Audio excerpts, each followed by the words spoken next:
On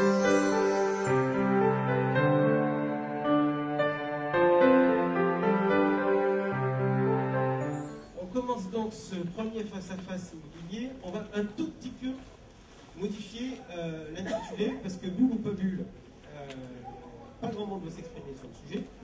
Donc, de manière contradictoire. Non, pas bulle, tout le monde est d'accord. Donc, on va faire, durant ces 20 prochaines minutes, le débat. La hausse de l'immobilier peut-elle se poursuivre dans les mois à venir ou pas? Le face-à-face opposera, je vais appeler le premier qui va venir s'installer sur le pupitre. Dans un premier temps, le président-directeur général de MTD Finance, M. Mathieu Touza Dubonnet. Vous pouvez l'applaudir. Il sera donc opposé au directeur général de Parev Gestion, là-bas, c'est Mathieu, M. Thierry Goff. On a 20 minutes précisément, messieurs, pour traiter le sujet. Je vais aller dans la salle. On va commencer de manière très simple. 1 minute de présentation. Mathieu Touza Dubonnet. Bonjour. Donc, Mathieu Touza Dubonnet, PDG du groupe MTD Finance, de conseil en gestion de patrimoine, installé donc à Paris, dans le Marais, dans le quartier historique du patrimoine. Celui que Malraux a défendu alors que les promoteurs voulaient installer des tours. Donc, il a bien fait, puisque aujourd'hui, le Marais, c'est à peu près 15 000 euros le mètre carré. Donc voilà, c'est pour démarrer le débat. Thierry Goff, votre présentation. Bonjour à toutes et à tous. Donc Thierry Goff, directeur général de Parev Gestion. Donc, Parev Gestion est une société de gestion de portefeuille qui existe depuis 20 ans et qui gère des véhicules type SCPI et OPCI, donc des véhicules grand public et des véhicules corporels. Et nous gérons aujourd'hui 700 millions d'actifs. On est à la fois dans le résidentiel, dans le commerce, dans d'autres secteurs. La question est simple. L'immobilier peut-il continuer de progresser dans les mois à venir? Le tirage au sort, Thierry Goff, vous êtes désigné pour commencer. Bien, c'était bien. Merci pour ça. Non, donc nous, en ce qui nous concerne, c'est vrai qu'on est bien, c'est un sujet qu'on connaît bien, en tout cas le résidentiel, en tout cas parisien. Donc je pense qu'il faut distinguer le résidentiel, l'ancien du neuf. Et aujourd'hui, c'est vrai qu'il y a un atterrissage des prix, mais en tout cas dans l'ancien, et qui, à Paris et dans les grandes villes. Mais cet atterrissage, il est, pour moi, en tout cas, on constate depuis quelques semaines, quelques mois, il est modéré. Et je pense que c'est passager. Parce que la tendance de fond, on est quand même, en tout cas, tant que les taux d'intérêt sont bas, la tendance de fond, on a un problème en France, dans l'ancien, en tout cas pour Paris et les grandes villes, métropoles régionales, il y a un déficit de l'offre par rapport à la demande. Et tant en France, la particularité, c'est que c'est un marché singulier, on n'est pas aux États-Unis, on n'est pas en Espagne, et ça veut dire quoi? Ça veut dire que les banques, en France, prêtent avec parcimonie. Elles ne prêtent pas dans un esprit, enfin, pour les spéculateurs. Donc le marché, principalement, c'est des gens qui veulent accéder à la propriété. C'est soit des primo-accédants, soit des gens qui ont besoin pour leurs enfants d'avoir un patrimoine. Et en tout cas, ce n'est pas des spéculateurs, et les étrangers, c'est 10% du marché. Non, je pense qu'il faut essayer un petit peu de satisfaire les gens qui sont venus avec une thématique. Donc je vais commencer par répondre à la thématique qui était initialement proposée. Est-ce qu'il y a une bulle? Alors, qu'est-ce qu'une bulle? Une bulle, c'est en réalité donc l'envolée d'un actif sans qu'on ne comprenne réellement ce qui sous-tend cette envolée. Et aujourd'hui, qu'est-ce qu'il existe comme actif? Il existe l'or, il existe les obligations, il existe les actions, le monétaire et l'immobilier. Donc l'immobilier, c'est quoi? Ce sont des biens, le droit nous dit, attachés à perpétuelle demeure. Ce sont des biens donc, immeubles avec lesquels on ne peut pas partir sous le bras pour traverser les frontières. C'est des biens dans lesquels on vient chaque jour travailler. C'est des biens dans lesquels du matériel peut être logé. C'est des biens que l'on transmet. C'est des biens de l'histoire. Ce sont des biens qui nous permettent d'avoir le sentiment d'accomplir du point de vue patrimonial une transmission ou une acquisition, une réalisation. Voilà. Donc il y a des tas de sentiments qui se grèvent sur cet actif qui n'en font pas un simple actif financier. Donc dire que, en France en tout cas, hein, parce que c'est toujours pareil, si on parle des États-Unis, si on parle de l'Espagne, si on parle en France, dire qu'il y a une bulle, à mon sens, est faux dans la mesure où, en plus, il existe un moyen mathématique, financier, de comprendre où on se situe au niveau des prix. Une règle nous dit que la valeur d'un actif est toujours constituée par le flux de ce que cet actif est censé produire dans le temps. Ça, c'est, je pense, une règle assez intéressante. Ça veut dire que l'immobilier, si on regarde le rendement de l'immobilier ancien aujourd'hui, il est autour de 5 ou 6% France entière. France entière, je ne parle pas du neuf. France entière dans l'ancien. Dans le neuf, on va être autour de 3,5-4%. 4 ou 4,5%, tout dépend des biens. Mathieu, tout ça dégonné. Pas de bulle, mais est-ce que les prix peuvent continuer de monter? Parce qu'on a des indicateurs. S'il vous plaît, je voudrais continuer juste sur cette logique-là. Je découvre votre temps. Très bien. Ça veut dire qu'on a un rendement de 5% moyen, là où les OAT sont à 2,5%. On a donc une prime de risque de 2,5%. 1,5% dans l'ancien, 3% dans le neuf. Dans ces conditions-là, tout investisseur, quand il regarde la panoplie des actifs à sa disposition, a intérêt à se porter vers l'immobilier. Ça, c'est une partie de la réponse. Ça ne veut pas dire tout, parce que de l'autre côté, il y a aussi les capacités d'achat, le pouvoir d'achat. Donc, si le pouvoir d'achat est arrivé à son plafond, à sa limite, effectivement, on peut avoir les opportunités qu'on veut. Elles sont belles, elles sont superbes, elles sont intéressantes. Simplement, on n'a pas les moyens de les acquérir, sauf à allonger la durée du crédit. Et là, on rentre dans une autre... Donc, c'est pour ça qu'on ne peut pas en parler en 5 minutes. Je crois qu'il faut poser les questions. En face, on a d'autres actifs, effectivement, qui comportent des risques. Les actions, je ne sais pas si beaucoup de gens ont envie de se livrer à ça aujourd'hui. Moi, pas vraiment.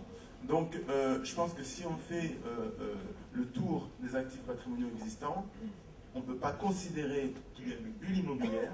Par contre, on considère que les prix sont hauts, qu'ils sont décorrélés du pouvoir d'achat, et à ce titre, à court terme, s'il y avait une hausse des taux d'intérêt, on verrait immédiatement une baisse des prix.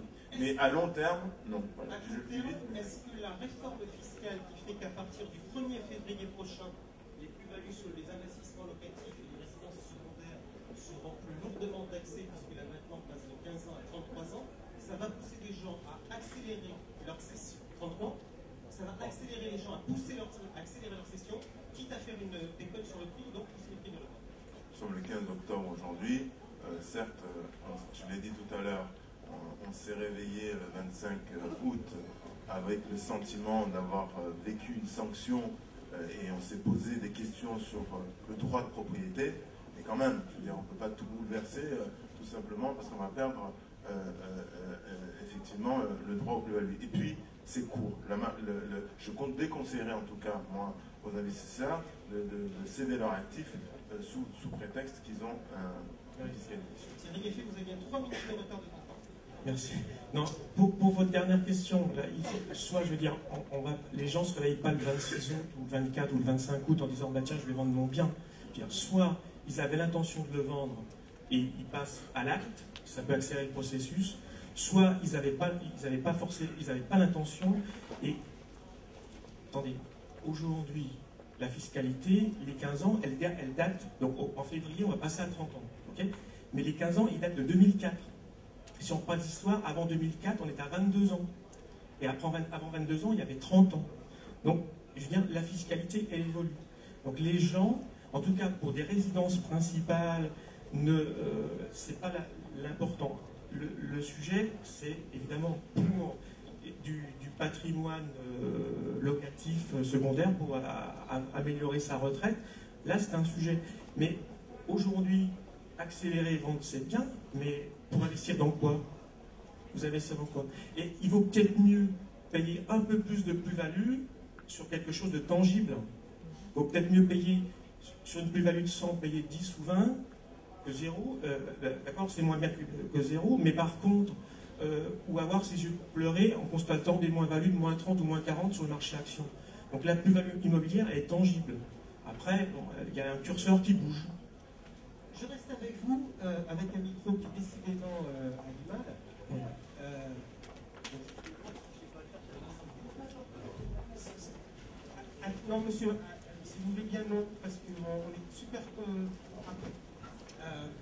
Je voudrais qu'on revienne sur le crédit. Vous dites, le marché peut continuer de monter parce qu'il y a un déséquilibre et l'offre et la demande, si le taux de crédit ne remonte pas. On nous disait traditionnellement que le taux des crédits était dépendant du niveau de l'OAT 10 ans. Or, l'OAT 10 ans, elle a fortement baissé cette année, et les taux des crédits, eux, n'ont pas baissé. Pourquoi? Parce que il y a des banquiers dans la salle, non? Non, mais les banquiers, comme vous le savez, ils ont quelques petits soucis et ils essaient de maintenir leur marge. Donc, c'est comme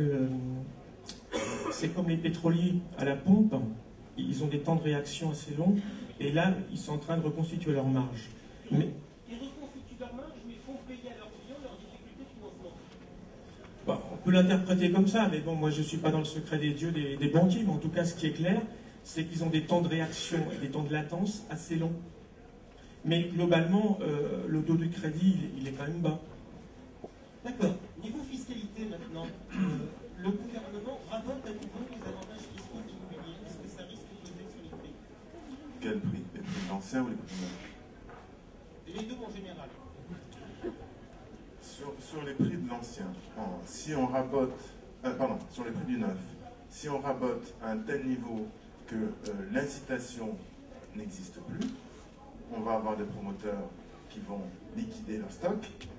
Pour liquider leur stock, effectivement, ils vont baisser leur prix. Par contre, ils ne vont plus jouer l'année d'après. Ils achèteront plus de foncier et ils ne construiront plus. C'est clair, parce que si on part du postulat naïf, que les investisseurs sont prêts à acheter du neuf à 4 000 ou à 4 500 euros du mètre carré sans avantage fiscal, je veux dire, on se met le doigt dans l'œil jusqu'à cette profondeur. D'accord, mais alors justement, je n'ai toujours pas mis le micro, mais c'est pas grave. On parle de déséquilibre de l'offre et de la demande. Oui. Thierry Effet nous dit ça. Dans l'ancien. Dans l'ancien. De logement. Oui, de logement. Il y a un déséquilibre, donc il n'y a pas suffisamment de logements pour loger les gens. Et Mathieu, vous avez donné, vous nous dites, si les promoteurs, ils n'ont pas d'avantages fiscaux, ils arrêtent de construire. Pourquoi ils arrêtent de construire? Parce que pour moyen, il y a un problème de logement. Ah non, mais non, c'est la fiscalité. Mathieu, excusez-moi. Mais s'il y a un problème de logement, On a bien compris que oui, il y a un problème de logement. Oui, il y a un déficit de 500 000, voire 1 million cumulativement de biens immobiliers locatifs. Oui, les incitations fiscales permettent à des contribuables de voir la rentabilité passer de 4 à 11 ou 12 ou 15 en acquérant sous l'égide de certains dispositifs défiscalisants. Mais justement, en corollaire, si on supprime ces avantages-là, on va repasser de 15, 11, 10 à 3,5. Donc il n'y a évidemment aucune incitation à 3,5. Donc on va passer, c'est 100 000 quand même, les biens vendus sous l'égide des dispositifs défiscalisants. On va passer de 100 000 à combien? Dans la salle, il y a combien de gens qui achèteraient un bien immobilier neuf locatif s'il n'y avait pas un avantage fiscal au bout? Le risque est énorme. Et si vous convertissez ça en TVA, on trouve presque 35 milliards de TVA en moins. On est quand même dans un secteur d'activité qui représente 1% du PIB, dans un secteur qui représente 10, qui est le BTP.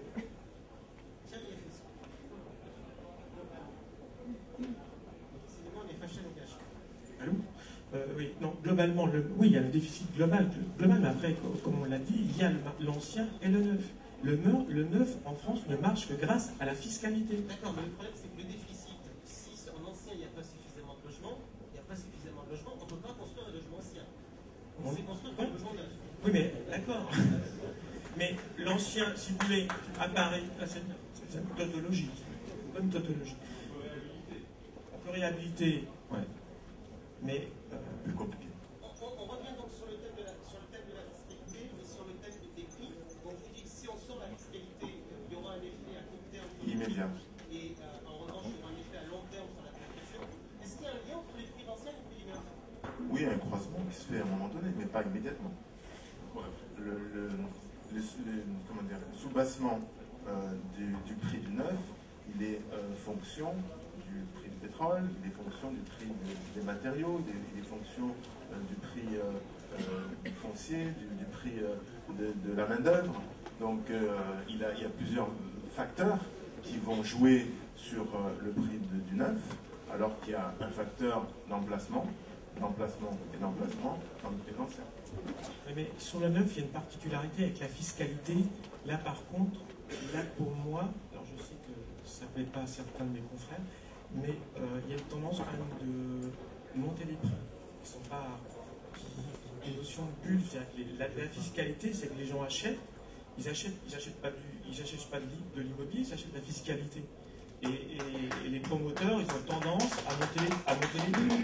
Ça c'est clair. Je veux dire, aujourd'hui, dans du cellier, dans certaines villes, vous prenez un bâtiment où il y a, on va dire, 4 cages d'escalier, A, B, C, D, eh ben, il y a des gens qui achètent la cage A avec tel promoteur fiscalisant cellier, on va dire, à 4005, d'autres achètent le B à 5000, enfin, je veux dire, c'est bon. Ça, par contre, dans le neuf, autant dans l'ancien, pour moi, la notion de bulle n'existe pas, en tout cas aujourd'hui, les conditions ne sont pas. Parce que qui dit bulle dit spéculation, et aujourd'hui 80% des gens qui achètent, c'est pour du patrimoine, c'est pas pour revendre 2 ans après. Et alors que dans le neuf, avec la fiscalité, ça quand même a tendance à gonfler les prix. Dernière petite question avant que l'on conclue. Le dernier cycle immobilier de hausse de la résidentielle a à peu près démarré au milieu des années 90. Il a duré environ, il dure depuis environ 15 ans, même s'il y a eu une baisse en 2009. C'est un cycle qui est étonnamment long. Pour l'action sur le sujet. Je crois que je l'ai dit en introduction. C'est un cycle long qui est donc une fonction de l'environnement financier qui, lui, a été de plus en plus erratique, alors qu'on a compris, on est revenu aux fondamentaux, et on a compris que l'immobilier avait d'autres atouts que l'atout financier. Donc l'immobilier est revenu à un rôle plus fondamental. Il n'y a rien d'évanescent dans l'immobilier.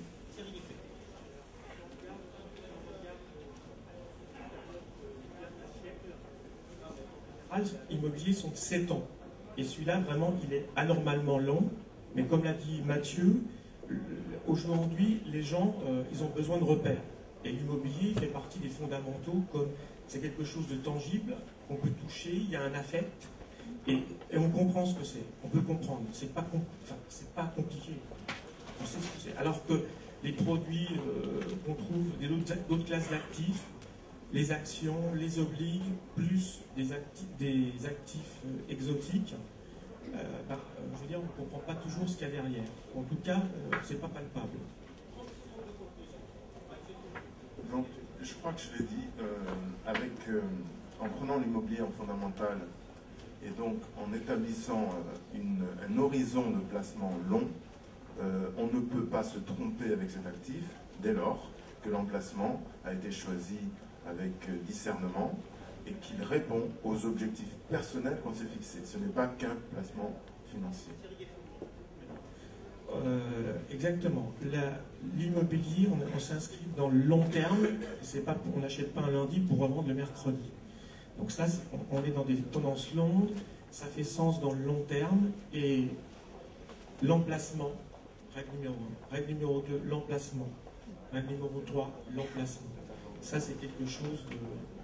Et tenir compte aussi de son environnement propre en tant que particulier.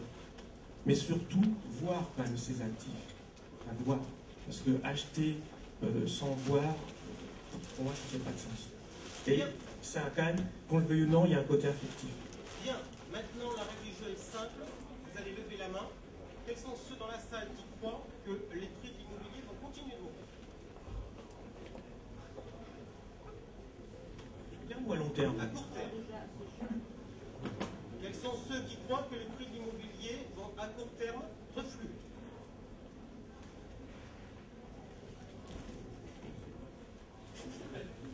Je ne sais pas.